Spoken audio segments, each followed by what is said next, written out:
your video, you referred to yourself as an average student. What did you mean by this? So you know, Frankie, how kids, ever since their childhood, they have an interest in sports or art, or they're just good at maths. But I was one of those kids who was extremely mediocre at whatever she did, and I always grew up believing that I did not have any natural talent. So that's what I meant when I said that I was just an average kid.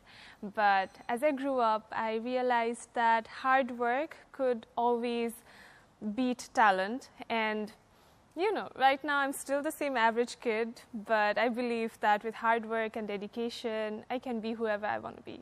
What would you say to kids or parents who believe that they are average students or their children are average students? What would you tell them? You know, I'd like to believe that natural talent is just a myth, because I was an average kid, like I said. So I'd like to tell them, please let your children know that if they put their heart and their passion into anything, they can achieve anything that they want to achieve in life. Growing up without a father made you who you are today? Everything that I'm today is only through what I've learned from my life experiences, my mistakes, and the circumstances life has put me through.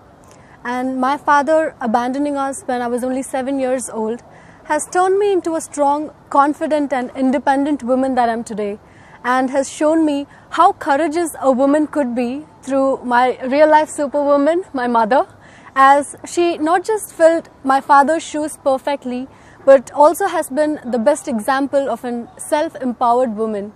And learning from her as I grew up, I took up the responsibility to become the man of the house, to be able to be a better role model to my younger brother, and also an emotional support to my mother.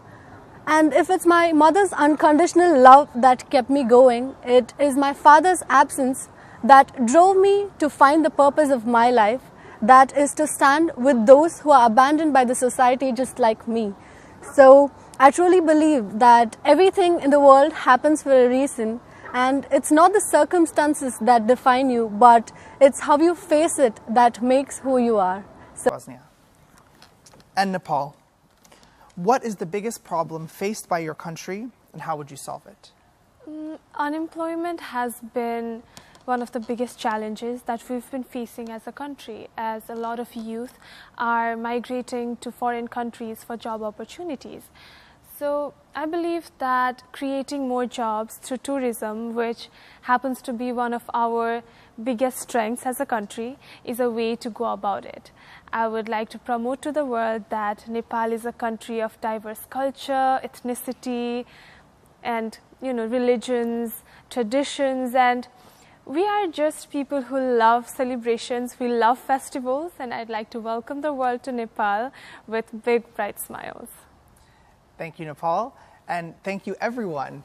Now, I must say, we've been doing this show, 12 episodes, and we brought it to the Miss World competition last year, and you are by far the calmest group I think we've... India. India, who is someone from your country that inspires you?